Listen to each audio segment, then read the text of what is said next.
ในปุญญาปารมีธรรมของพระเถรานุเถระเจ้าคณะพระสังฆาธิการ ผู้มีสมณะเมตตา เปิดเครื่องรับฟังรายการเสียงธรรมแสงอรุณอยู่ยังวัดยังวาจุโตนจุองค์ขอความผาสุกในธรรมจุ่งมีแก่บรรดาพี่น้องศรัทธาตายกตาญิกาหนุ่มน้อยใจยิงตั้งหลายจุผู้นายคนวันนี้มาปะกันในวันศุกร์ที่7เดือนสิงหาคมพุทธศักราช2569แฮม9ค่ำเดือน10เหนือมาปะกันในวันนี้ก็การฟังพระธรรมเทศนาในแต่ละศุกร์แต่ละวันที่อาตมาภาพได้นำเอามาเทศนาคือท่านทั้งหลายได้ยินได้ฟังเป็นทำนองร้อยแก้วพ่องเป็นทำนองที่ควรจะได้คือท่านทั้งหลายได้รับฟังแต่ว่าวันซืนก็เอาเรื่องเกี่ยวกับป่าไม้มามาจ่าให้ท่านทั้งหลายฟังก็เพราะว่าหลายท่านอาจจะได้ยินได้ฟังมาว่าพระเจ้าพระเนรเข้าไปอยู่ในแพะในป่าทำไมถึงมาอยู่วัดอยู่วาก็เลยได้เอาพระธรรมเทศนาในเรื่องวนาถถามามาจ่ามาเทศนาให้ท่านทั้งหลายได้ฟังว่าวิถีชีวิตของพระเจ้าพระเนรนั้นมันเกี่ยวข้องกับป่ามาตั้งแต่อดีตสมัยเมื่อพระเจ้ายังโตนมาแล้วก็แจ้ว่ามีกะในสมัยนี้ก็เลยเอาพระธรรมเทศนาเรื่องนั้นมามาจ่ามาเทศนาให้ท่านทั้งหลายได้ฟังเกี่ยวกับความสำคัญของต้นไม้ธรรมชาติสิ่งแวดล้อมแล้วก็การรักษาป่าไม้แล้วก็สิ่งแวดล้อมอย่างที่ท่านทั้งหลายได้ฟังไปวันนี้ก็อยากได้เอาพระธรรมเทศนานิยายข่าวเปิดเอามาเรียบเรียงแห่ใหม่จากต้นฉบับเดิมแต่ก่อนก็ท่านอาจารย์มหาอินทร์สมชัยชมพูก็เอาทำอันเก่ามาเรียบเรียงอันใดมันกำมันบ่ได้3ตัวเร็วบ่ได้7ตัวเดียวฟังแล้วบ่ม่วนหูได้ยินแล้วก็บ่ม่วนหูได้พอได้ดูแล้วก็บ่ม่วนตาก็จริงเอามาเรียบเรียงแต่งแปลงแถมใหม่คือกำมันมันเข้ากันก็จึงเป็นที่มาของพระธรรมเทศนากับนี้ซึ่งหมดกันมีอยู่17ผูกเนี่ยก็วันนี้จะเอาผูกแรกมาเทศนาให้ท่านทั้งหลายได้ฟังในชื่อของพระธรรมเทศนาผูกนี้เปิ้นใส่ชื่อว่าจักเข็บหัวแสงมีถึงหมดกัน17ผูกวันนี้จะเอาผูกต้นหนึ่งมามาจ่ามาเทศนาให้ท่านทั้งหลายได้ฟังทำนองร้อยแก้วส่วนเรื่องราวจักเป็นเชื่อใดก็ขอท่านทั้งหลายตั้งอยู่ในอาการอันสงบแล้วก็พากันสดับพระธรรมเทศนาตามอันควรแก่เวลาสืบไปนะโมตัสสะภะคะวะโตอะระหะ สัมมาสัมพุทธัสสะเอกัสสะมิงกิลาสะมะเยสัทธาสามัคคิยังวิหะลันโต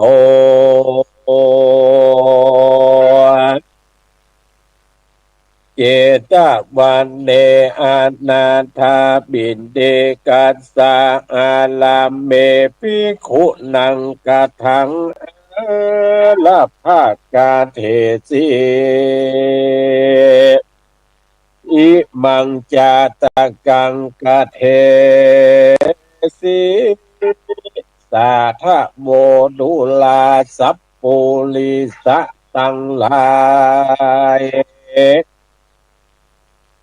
ผู้ขานิ่งหมายไข่พรางโป้นทุกยาเครื่องกามีนานาหน่อยใหญ่ในโลกไต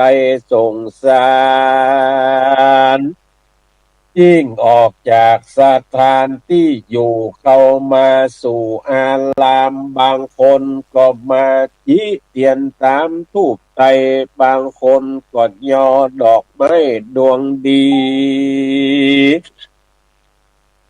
บางคนก็ย่ออัญชุลีกรมเก่าปูจายังพระเจ้าพระธรรมพระสงฆ์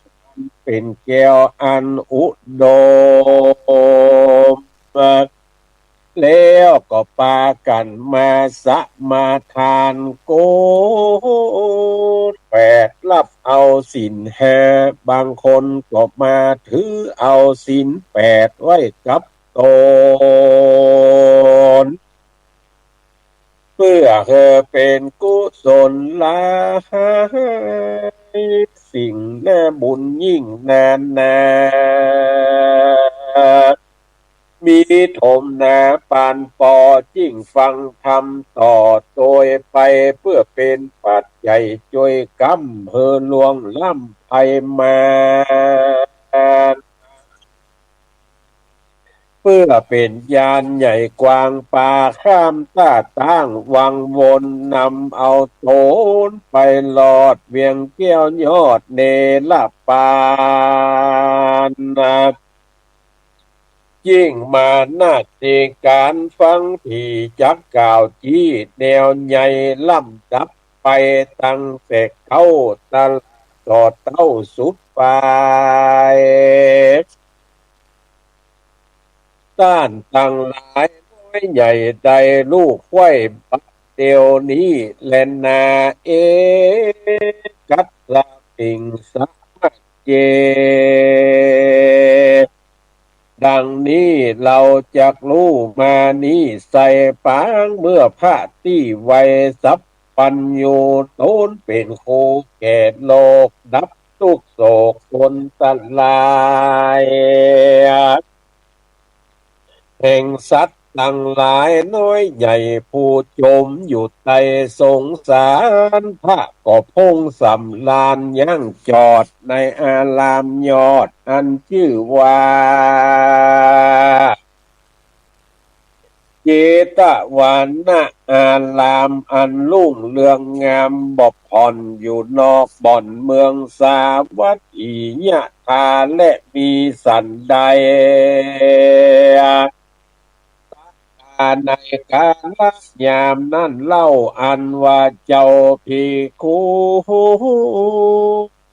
ทั้งหลายมานั่งยายมวลหมู่พ่อนาอยู่ลงทานมีนาน้ำหนุ่มเทาพองเป็นเก้าอักกะสาวกาเป็นอาละอัน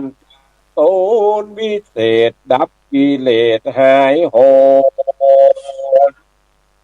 ห้องก็พงเอาตนเข้ามาบวชใหม่ยังไปลูกควายเจียวพอ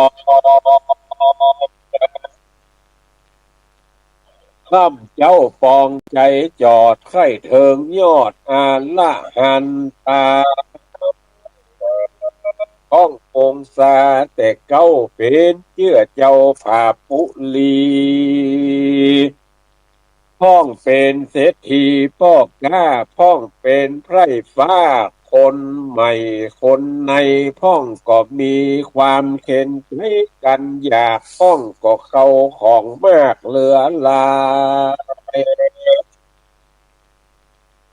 ต่างใจหมายไข่หลอดเวียงแก้วยอดเดละปานจริงละวงวานพี่น้องหนีจากห้องเกหามาวันตากลมเกลาไว้พระพุทธเจ้ายอดยินามานนะปฏิญญาณตนขอบวชแล้วก่อนลวดปั้มเป่งทำมีนาน้ำลายแหล่บ่นนับแป้นับบ่แป้ดีลีอันว่าพิขุมีน้อยใหญ่มาพร้อมควายจุดจอมกันก็ใครปันอูเก่าตามที่ตนได้รับฟังข่าวมาว่าอาวุโส ดูกันลาตานตั้งหลายเฮ้ยมวลหมู่อันมาพร้อมอยู่นานำอันว่าพระองค์คำนักเก่า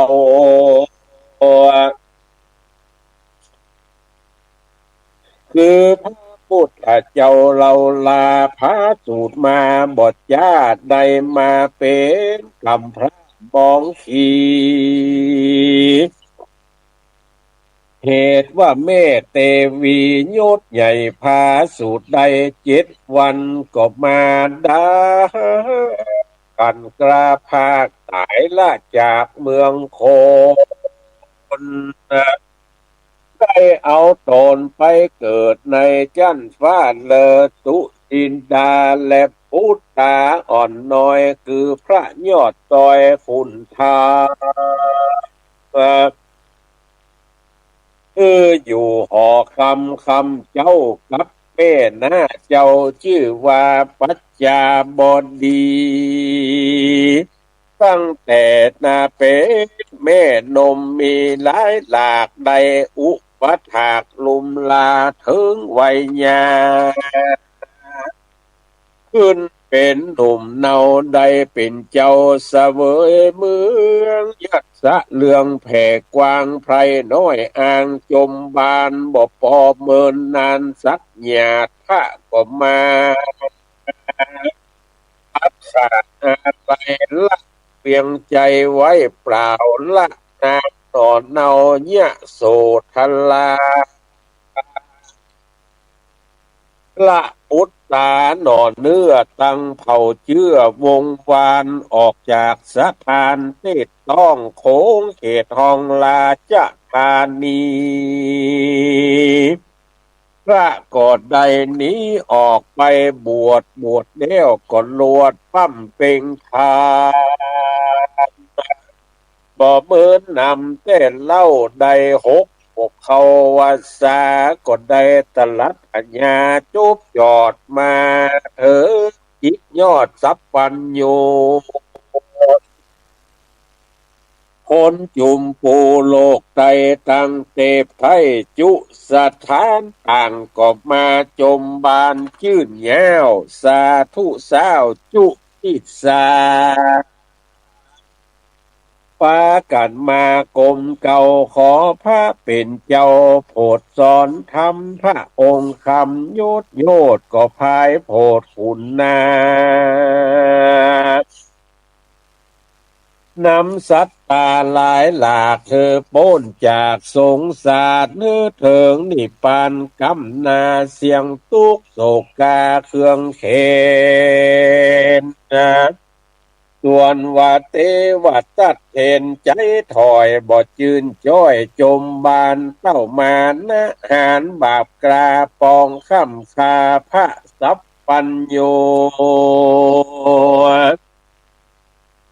บ่มาจูอยู่ไกลนบน้อมไว้ฟังธรรมเต้าปองกระทำกำลาคมขนาบลายปากกา บาปตัวหารใดจ่องลวดยักลงห้องอเวจีสะเวยทุกทีหลายแหล่บ่เว้นแว่คืนวันและนา คาสัทธาเมื่อนั่นสัพปัญโยโตนผ่านแผวผ่าเป้แล้วยังหมู่มวลมานก็พงสำลานยังจอดนานในนองแห่งหอบลอดประมาณยังหย่อนอยู่ในบ่อนกันทะกุดีมีหูติบดีเป่งปอยได้ยินถ้อยคำจาอันภิกขุสังฆามวลหมู่มากล่าวอูจากันพระก็เล็งหายังปัญโยจานะในที่ไกล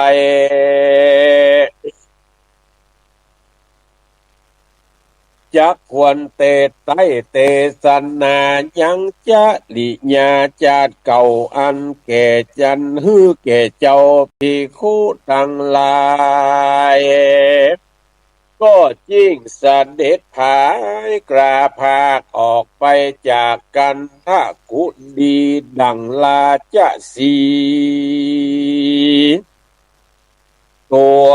ดีเลิศแล้วออกจากธรรมกูแก้วกูแหกันยาตราไปลอดเธอเทิงที่จอดลงธรรมพระองค์คำตนรักษาก็ขึ้นนา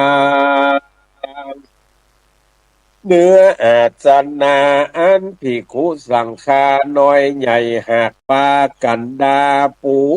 ไว้เป็นนิราชการว่าพระคุณทำโตนผ่านแผ่วนั่งลงแล้วสันดีภิกขุมีมวลหมู่อันกาอันมาอยู่ลงทานก็ยังกำเสียงยังกำเสียงควายบอกอูปอหอนรู้จามไอ้พระเล็งไปควายแล้วก็จริงไขข้าอูแก้วจ่าทามด้วยกำงามอ่อนอ้อยฟังจืนจ้อยวอนหูว่ากาเนี่ยลุดทักที่เขาเวเอตะละหีกาถาเนี่ยสันนิสินนาดังนี้ภิกขเวดุกลาภิกขุจงโตนพระลงสินไสวิเศษไสโปนจากเหตุอบายตันตังรักองค์เก่าอู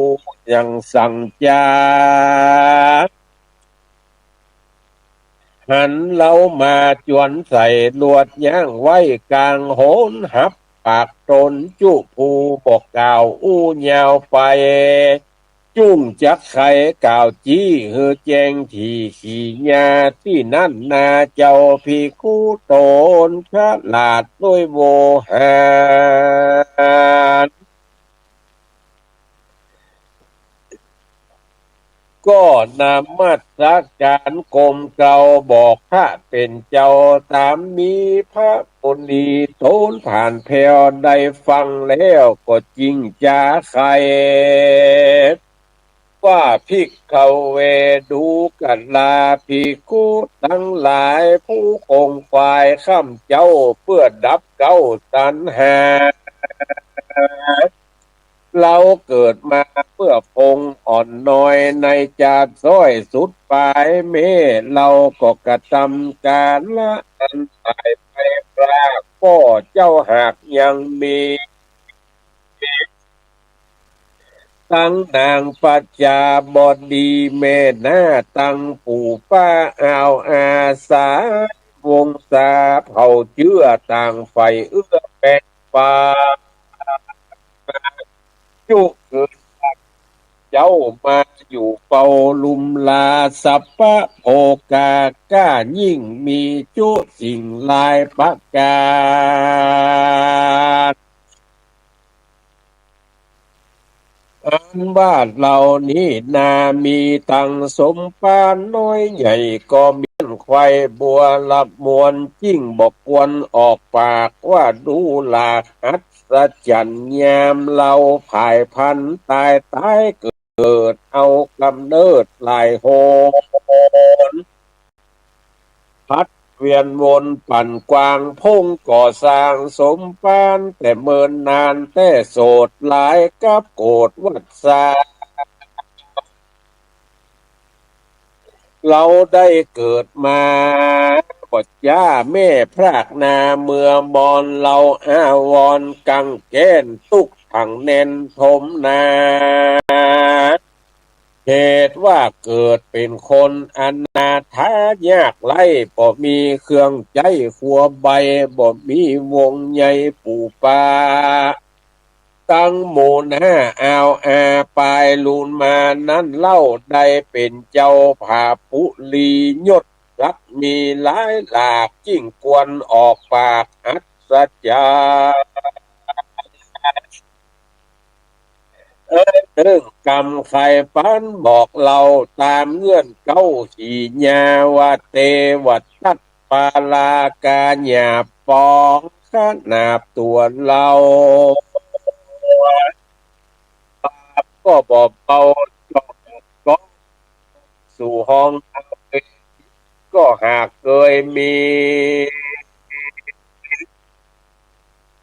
มาบอกขาดลายเส้นญาติเตรียมมาและนาพระพุทธาโตอาเทวกล่าวเต่านั่นแล้วลวดบ่ออูและใครจาที่นั่นนาเจ้าพีกูโดนองค์อาจก็จริงอภิวาทนมัสการว่าคาแด่พระจินมานเป็นเจ้าอันว่าจาดเก่าฝังหลังผู้ฆ่าตั้งหลายก็ยังไปแจงอพระจุ้งแสงไข่ปันเฮือผู้ฆ่าได้หันแจงที่สุดเสียงตี้สังกาแด่เตนาเมื่อนั้นสัทธาสัพปัญโยภาพุทธเจ้าก็ยักญาติเก่าเมินนานไก่น้ำมะไก่กล่าวจี้ฮือแจงที่ตามลาแก่พี่คุตั้งหลายมวลหมู่กล้าอันมาอยู่ลงธรรมก็จิ้งไข่กำกล่าวถอยตามโบสถ์ปาดซอยบาลีว่าอาติเตกิละภิกขเวพรามตัตโตนามลาจาปาลานะสิญา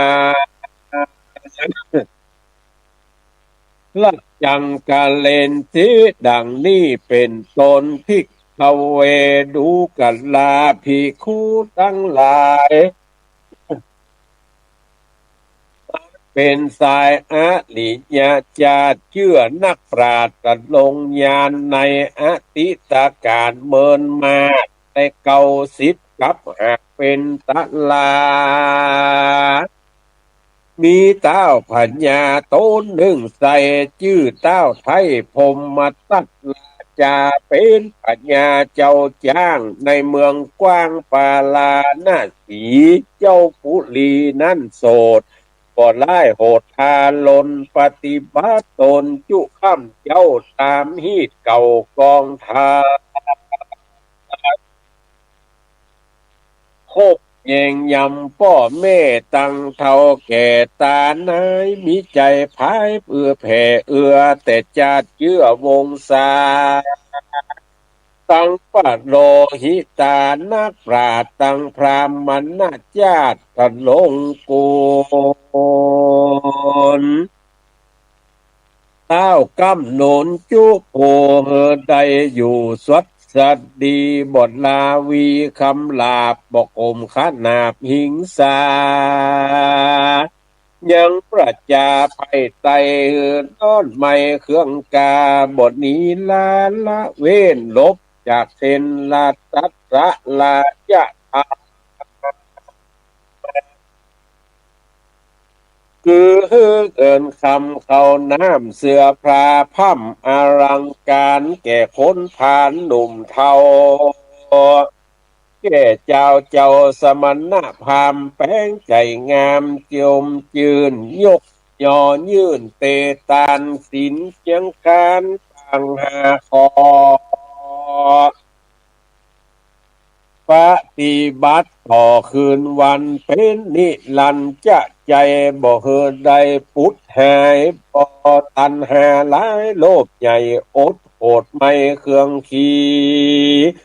มีขันตีเตี้ยงมันบดด่วนสั้นเอาเบาหากเป็นเงาใหญ่กว้างไพร่ใดใจเย็นเจ้าห่อใจเข็นพุ่มมัดตัดลา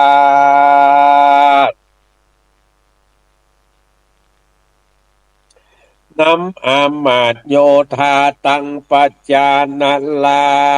ไตไตตัวไตตามธรรมนาเว้นจากกรรมนาอันฮึกหยาบอันเป็นบาปทาลนจุมหลีปนหนุ่มเทาอามาตย์เก้าคนในเจ้าเวียงใจตัวดาวโดยตามเต้าไข่ปันต่างปากันมวลหมู่นาตั้งตนอยู่ตามธรรมเว้นจากกรรมบาปกาเจ้าจอมฟ้าปุลีพระภูมิเจ้าฟ้าออกก่อนหน้านำตางเจ้าเมืองขวางน้อยใหญ่จิ้งตัวไต่ตามกำเจ้าหอกคำหาวหาดละเว้นขาดนาเสียศีลเต้าอาจินลาคำลาผมขนาบหิงสาคือปะจาไพร่ไตเดือดร้อนไม่ทาลนปฏิบัติตนแผกเบาจากที่เก่ากองทำปองกระตำแต่บาปบ่สุภาพตามกองแม่นจักตีกองน้องเปล่าไปค่อยดาวลาจะธานี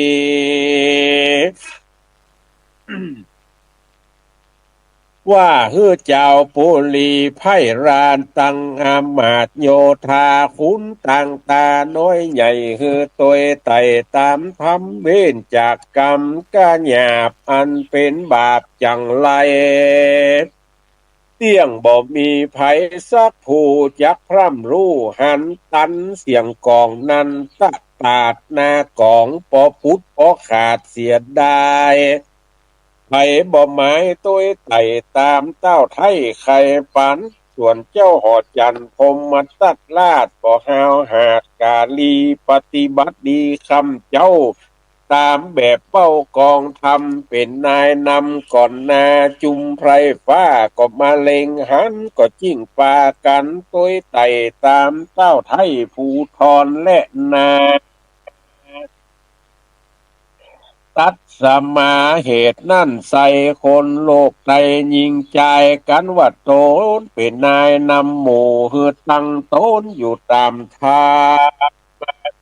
ยามเราไข่กำปอกเราสอนหนุ่มเท่าคนในจิ้งมีใจดิ่งลูพรำลูดับงานหันตันแล้วก็ปากันรีบหาวตามคำกล่าวปันหมายกันว่านายนำหมู่บทตั้งอยู่ตามกองเต้าทะลิป้องแต่บาปใจก้าหยาปาลาตัณหานะโลภมากเว้นเสียจากศีลธรรมป้อยไข่กรรมกล่าวอูสอนบอกหมู่ยิงใจ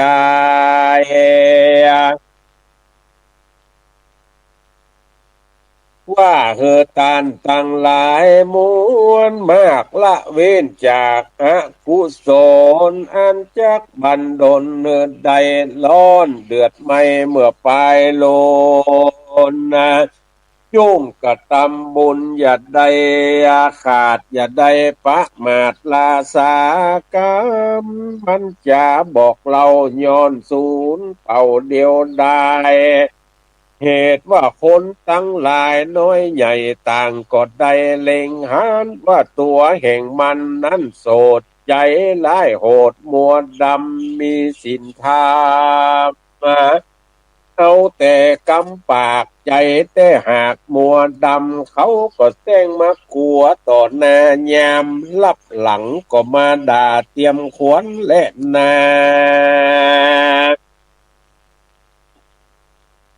อันหนึ่งปิตามารดาผู้เป็นพ่อแม่บ่เว้นแว่ต่างวายจุแรงง่ายคำเจ้ากินแต่เหล้ายาเมากันนักเบาหน่อยใหญ่บ่ใจใส่โททำไขแต่กามมาเป็นก้าหยาบจมจะจมแจ้งด่าบุตรตา เป็นกำจาหยาบจ้ามาจมแจ้งด่าบุตรตาส่วนมารดาลางพ้องบ่รู้จักจ้องการเฮือนใจเมาเฟือนสอดแอวเล่นหมักแอวสักกาการ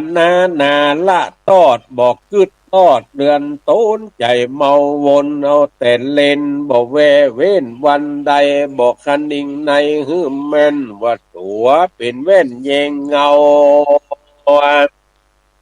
คือลูกเราจุผู้ใดพรำรู้เล็งหันแย้มป่อไข่ปันสอนลูกว่าหือตั้งตัวหือถูกกองทามอย่าได้ลงล้ำน้ำเราอันเป็นเก้าต่างวายลูกไม่ยิงลูกก็ใจ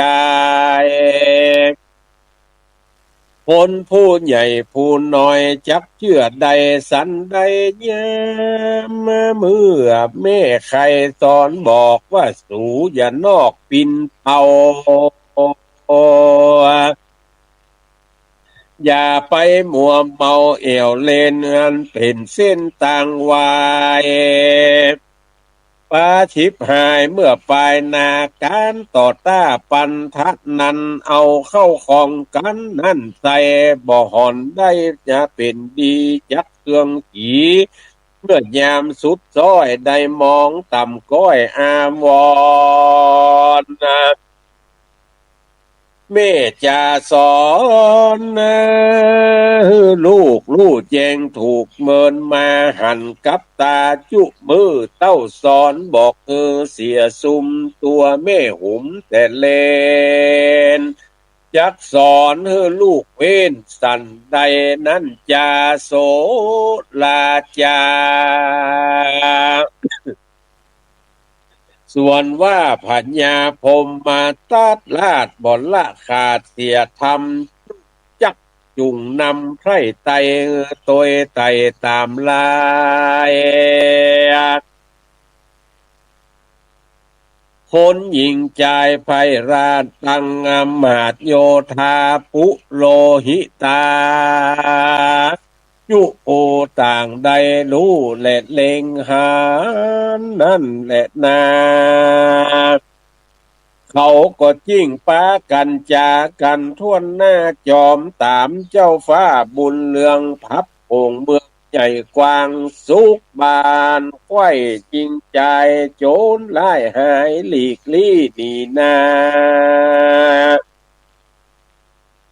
อุบาทกากอดมานีไก่โลกาภัยพญาตบ่มาป้านกวนขีนเข้าน้ำมีหลายแหล่ลูกไม่แผ่ทมทอ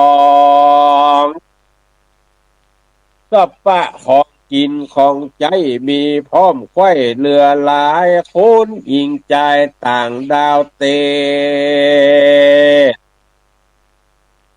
เข้ามาสู่เขตอยู่ถึงวานเตรียมจอมกันละลาดบ่ลูกขาดวันคืนเป็นเมืองกืนมั่งตักเป็นเมืองกืนมั่งเต้ายิ่งกว่าเต่าแต่เดิมมาจุมวันนิสาปอกกาอยู่ต่างหน้าเมืองไก่ป้ากันไหลมาสู่บ่หอนลูกบกบางเสียงผางลางทางหลังมัวทางเสียงฮอกจ้างเจ้าเม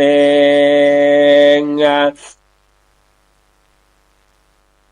ตั้งเสียงเด้งมาหอเสียงรถลอกเกวียนกว่า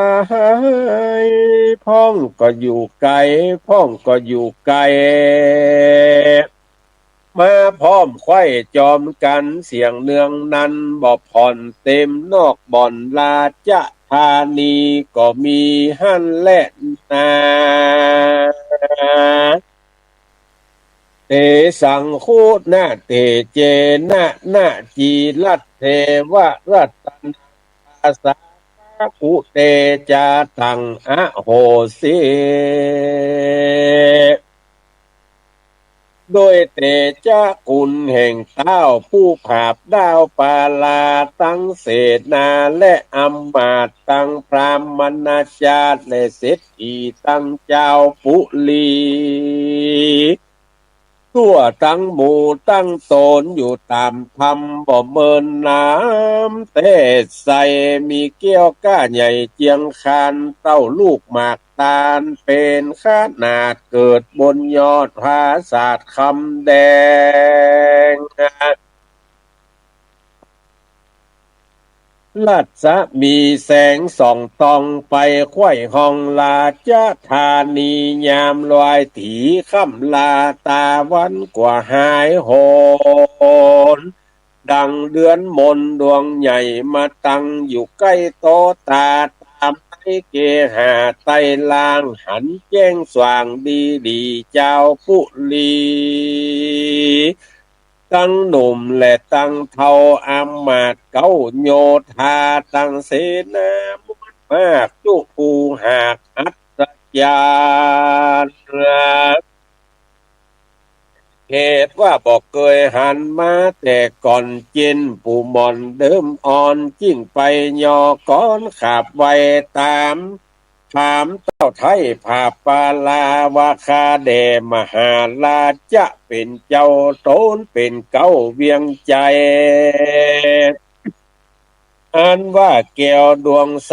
จ้อยโจดวันนะวิโรธเจียงคานได้มาปานติดจอดอยู่บนยอดพังกาแต่เดิมมาเมื่อก่อนเราบ่หอนหันมีจักเป็นเหตุดีวิเศษหรือว่าเป็นอาเพศตัวหารขอพระภูบาลเป็นเจ้าไอ้บอกเล่าตามมีเจ้าปุลียศแย้วฟังกำกล่าวตุนสารแห่งคนนานหนุ่มเทาอันใครลูกเก้าความในก็จิ้งเร็วไวโป้งขาดเพื่ออำมาตย์และเสนาอันต่างตาเรียกบ่โหลาผู้ใหญ่เฮมา นั่งอยู่ไกลบัดเดียวแล้วก็จาเลี้ยวบอกเรายังเงินเก้าสีญาว่าบัดนี้นามีแก้วดวงเลือดแล้วเจียงคานได้มาปานติดจอดอยู่บนยอดพังกาเกินกาดละยามคำตะวันตกต่ำหายนี้มีรัศมีแจ้งส่องไปกล้วยห้องเวียงใจดังพระจันทร์ใสอยู่ฟ้ามาตั้งอยู่ต่อหน้าเจ็ดดวงคนปันพวงน้อยใหญ่ลูกไฟลูกความในต้านจุงไว้สั้นส่องตามออกห้องปินเตาแล้วมาบอกเราทวนทีอย่าลับลี้บังอำว่าแก้วงามนาน้ำโสดยักเป็นโตดหรือเป็นกูลยักมาหนุนเล้าเต้าผู้ผาบดาวปาลาทั้งปัจจามวลหมู่กล้าอันมาอยู่ภายในฮือสำลานใจจุค่ำเจ้าตลาดต่อเต้าเมินนานดังลือจักมีศึกหานมาปาดหรืออุบาทพาลนได้มาจนถูกต้องในแห่งห้องราชธานีคือเจ้าปุลีใหญ่น้อยใดต่ำก้อยเครื่องใจเจ้าห่อใจผมมาตัด ได้โอกาสขายจะถามปุโรหิตาทวนทีอันจักคือเสียงที่สงสัยคือคนในอำมาตย์ประจานราชยิงใจหลีปนหมายม้วนหมู่ได้พรำรู้ตามมีวันนั้นบ่อยากจะเล่นนานิทิตังขีญาอันเตเตสันนาวันนาวิเศษจาห้องเหตุยังจักเก็บหัวแสงผูกเก้าจักเล่าไปยาวถึงข่าวย่างจอดห้องก่อนแลตาสอดมาหาว่าสั่งมาเมินนานแต่นาเลยขอย่างจอดเก้าอีเต่านี้ก็บังโกโสมเลสเสดจ ท่านพี่น้องศรัทธาพุทธบริษัททั้งหลายก็พากันฟังพระธรรมเทศนานิยายธรรมอันชื่อว่าจักเข็บหัวแสงได้นำมาเทศนาให้ท่านทั้งหลายได้ยินได้ฟังจบลงไปเป็นผูกคนหนึ่งผูกแรกในจำนวน17ผูกการฟังพระธรรมเทศนาก็ยังได้ได้จ๋าบอกเล่าให้ท่านทั้งหลายได้ยินได้ฟังมาโดยตลอดว่าเขาต้องตั้งใจฟังยังพระธรรมเทศนาแล้วก็จักได้เนื้อหาสาระอันที่เป็นประโยชนะกับเฮาท่านทั้งหลาย บ่ได้นักบ่ได้น้อยเพราะว่าเฮาท่านทั้งหลายมีจิตใจใฝ่ห้อยในพระธรรมเทศนาที่สุเจ้าที่คุสังฆาทั้งหลาย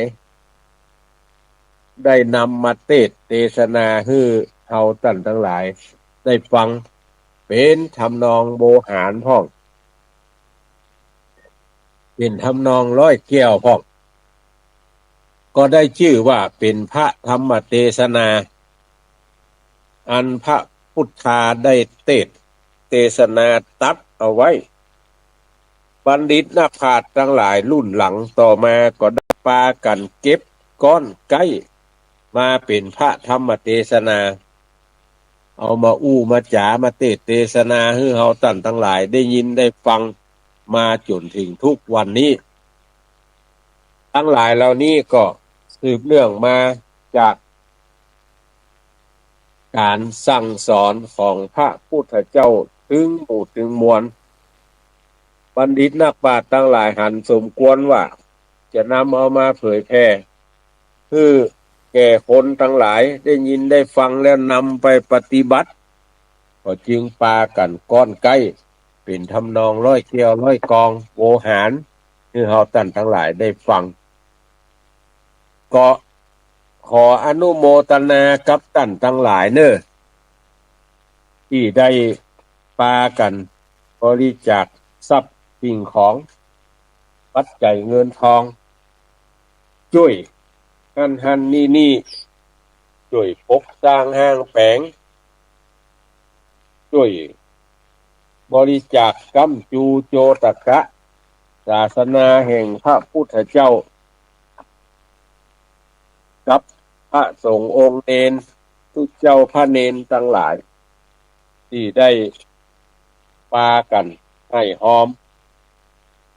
ปากันปกสร้างห้างแฝงยังสิ่งปลูกสร้างทั้งหลายได้กล่าวจาหมายให้ท่านทั้งหลายได้มีส่วนร่วมในงานบุญนั้นก็อย่างที่ท่านผอ.สถานีวิทยุคลื่นสีขาวได้ได้จ๋าได้บอกกล่าวเล่าขานให้ท่านทั้งหลายว่าในวันศุกร์ที่14วันเสาร์ที่15วันอาทิตย์ที่16จะปากันไปปั้มเปงเตื่อมตุ้มบารมีธรรมที่ภาคอีสาน โดยการนำเอาเตียนไปทานในภาคอีสานที่เขารอกันไว้แล้วก็จักได้ช่วยกำจูอุดหนุนทหารตำรวจผู้หมวดผู้กองที่ปากันไปเฝ้าไว้พอยังชายแดนทั้งหลายเป็นกฎเป็นกองถึงตุเจ้าพระเนนคนตุกเขียนไล่ก็ปากันได้ไปใจเฮาท่านทั้งหลายก็จะไปเสริมไปเติมตุ้มไปอุดหนุนไปก้ำจูเขาทั้งหลายเหล่านั้นเพื่อได้อยู่ดีมีสุขก็จึงปากันกึดกิจกรรมทั้งหลายเหล่านี้ก็เข้าใจว่าท่านทั้งหลายเตรียมตัวกันหมดล่ะที่จะไปหลายท่านที่คิดจะเอารถส่วนตัวไปก็ขอให้ได้แจ้งได้บอกเล่า90คือหมู่เดียวกันได้รับทราบว่าจะไปตัวเอารถส่วนตัวไปก็ดีอย่างไรก็ดีก็อนุโมทนากับหลายๆผู้หลายๆท่านเด้อที่มีเจตนาที่จะไปภาคอีสานด้วยกัน14 15 16วันพุธวันหือนี่แถมงานหนึ่งอาตมาภาพได้ไปช่วยพี่น้องบ้านเปียนหมู่ที่2ตำบลเทพเสด็จอำเภอดอยสะเก็ดเนี่ยโอ้โหครัวเปิ่นลุหลังฟังเปไม่ก้นใส่ลุไปก็จึงได้ไปบุกเบิกแปลงแถมไม้แถมหลังหนึ่งยาว10เมตรโอ้ไม่ใช่10 เมตรแต่12 เมตรกว้าง6 เมตรแถมหลังหนึ่งลวดแปลงห้องน้ำห้องส้วมในตัวก็ได้ประกาศประชาสัมพันธ์คือเฮาตั้นทั้งหลายได้ยินได้ฟังได้รับทราบกันมาอยู่ตั้งแต่เมื่อเดือนพฤษภาคมพฤษภามิถุนากรกฎาสิงหาจนต้องฮอดบัดเดี๋ยวเนี้ย4 เดือนการปกสร้างห้างแปลงก็ยังมาแล้วดีเตื้อทางที่จะเทฟุตบาทแล้วก็จะทาสีอันที่ควรทาการสร้างสิ่งปลูกสร้างทั้งหลายอาตมาภาพได้ไปช่วยหันนี่ว่าได้ทำวิจิตรพิสดาร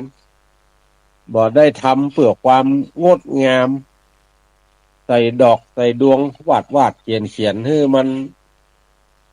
เหมาะมันควรเพราะว่าสร้างตามบริบทของชุมชนตามภาษาบ้านเฮาก็สร้างเอาไว้ใจอย่างเดียวบ่ได้โขงควายบ่ได้หอบยับบ่ได้กึดว่ามันต้องวิจิตรพิสดารให้งดงามกะแปลงอันนั้นอันนี้ไว้กับวัดกวานี่นะบ่ได้กึดไว้เชื่อนั้น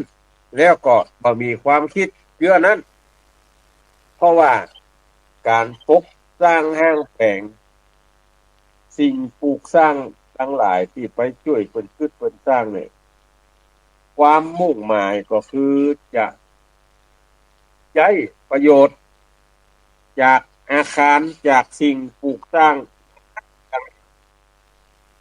บ่ได้ขึ้นว่าต้องวิจิตรพิสดารต้องมันต้องใส่ดอกใส่ดวงใส่ลวดหลายๆก็หายนะมันถึงจะเปิง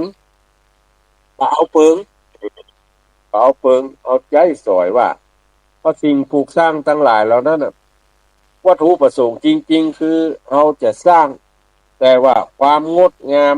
อลังการอย่างนั้นมันมาเพิ่นเฮาว่ามาลุ้นทีหลังเพราะคนทั้งหลายคิดว่า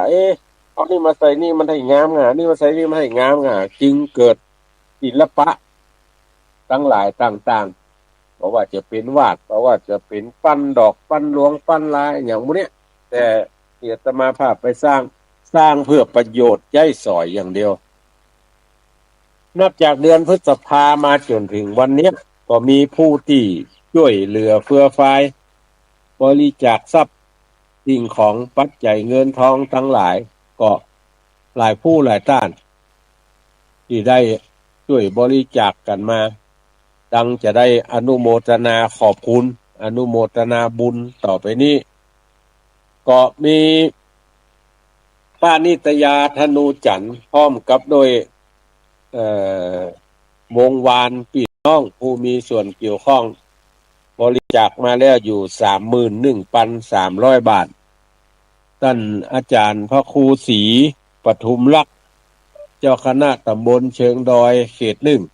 วัดหนองบัวก็ให้หอมมาแล้วเป็นจำนวนเงินอยู่20,000 บาทแล้วก็ป้านิตยาธนูจันทร์หอมมาข้างก่อนแถม13,100 บาทแล้วก็มีลูกหลานของพ่อวินวลติปปาละร่วมทำบุญกึดล่ำตำสร้างมาแถม10,000 บาทนายสุชาตินางสุรีเตจะเล็กสุกันธาสุกันโทไม่ใช่สุกันธานายสุชาติสุกันโทนางสุรีเตจะเล็กบ้านเปียนร่วมทำบุญมาแถม5,000 บาทแล้วก็นายชำนาญนางนงลักษ์อุดคำตาทรายอันนี้ก็ร่วมทำบุญมาแถม5,000 บาทแล้วก็คุณกนกพิษชัยนาบ้านห้วยงูในอำเภอฝางก็ร่วมทำบุญมาแถม2,000 บาทนายสมัยนางปราณีตุนเปงอยู่อย่างก็บ้านตาทรายแถม2,000 บาทแล้วก็นายสุนทรวัดสุรการอยู่บ้านเปียนบริจาคมาแถม2,500 บาทคุณพิตาพรแสงเดือนตาทรายแถม1,000 บาทก็อุ้ยคำน้อยแม่อุ้ยวรรณาเตจะเล็กตาทรายแถม1,000 บาทอาจารย์สาธิตธีรปัญโยสถาบันธรรมาภิวัตรร่วมทำบุญมาแถม1,000 บาท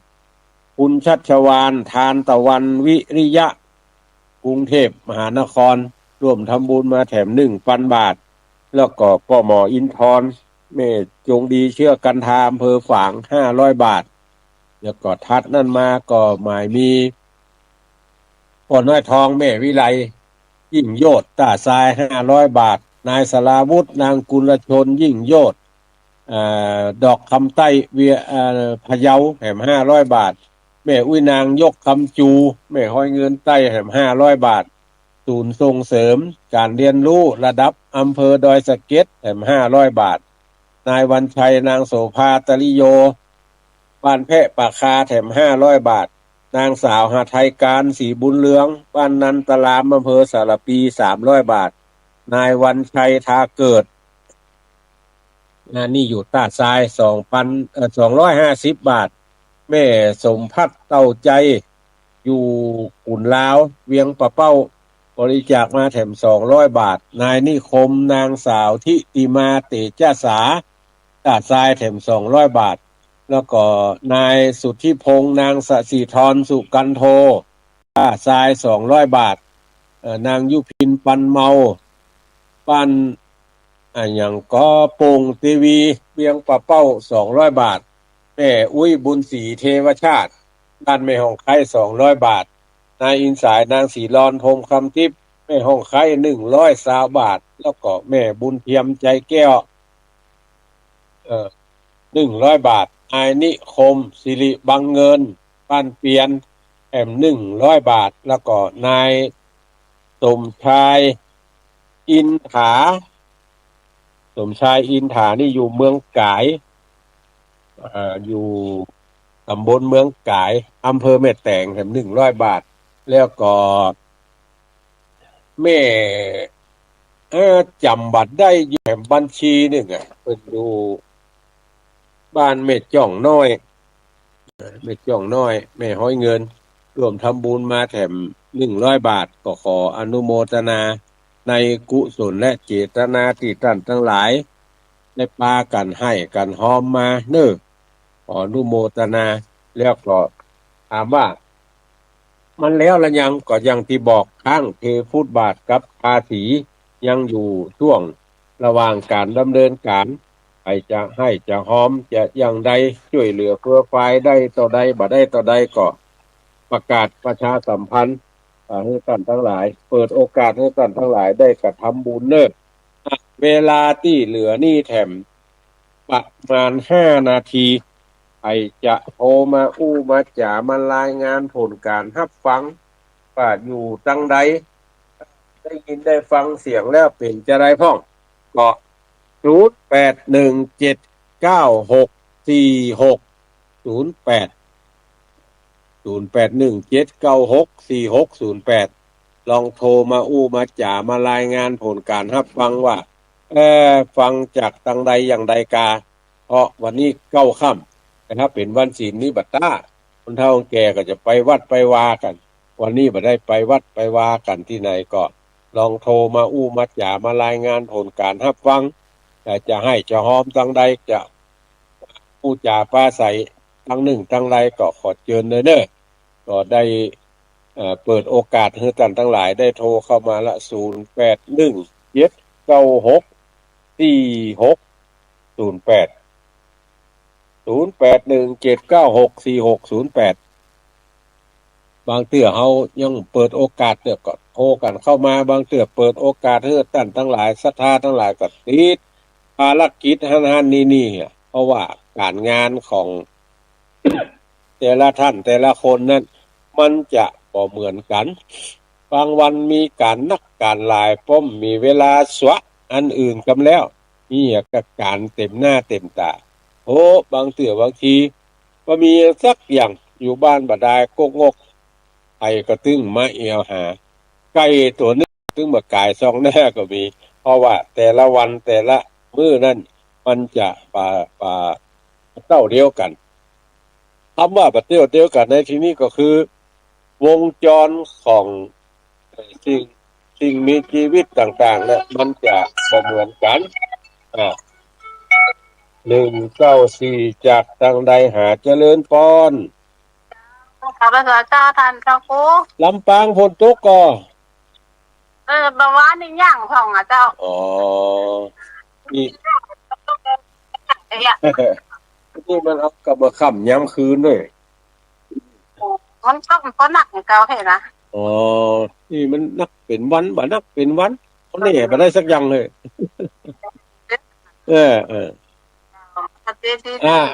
ยินดีเด้อยินดีเด้อเจริญพรทางลำปางมาแล้ว1 สายทางลำปูนเหรอทางเมืองฝางเหรอว่าจังไหนที่ไหนฟังพ่องฟังแล้วสัญญาณเป็นจะไรเพราะว่าแต่ละที่นั่นสัญญาณมันบ่เหมือนกันแม่อุ้ยศรีรอนพรหมคำทิพย์ยินดีแ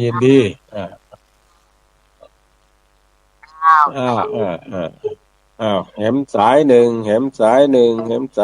หลุดไปเหี่ยเข้ามาทำไมไอ้โทรมาตะกี้ประธานได้โกดฮับสกรรมแวบไปเหตุก่อน921นี่จากนี่นางทางใดหาเจริญพรทูตเจ้าได้ยินชัดเจนดีกว่าจางเวียงหนองร่องละปูนฟังจากไหนห้วยตองซักกะอ๋อยินดีเจ้ายินดีเนอะยินดีสายต่อไป191 919จากทางใดหา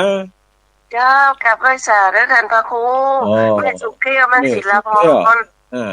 นี่มันคงกับปูนเด้อชัดเจนนี่เนาะ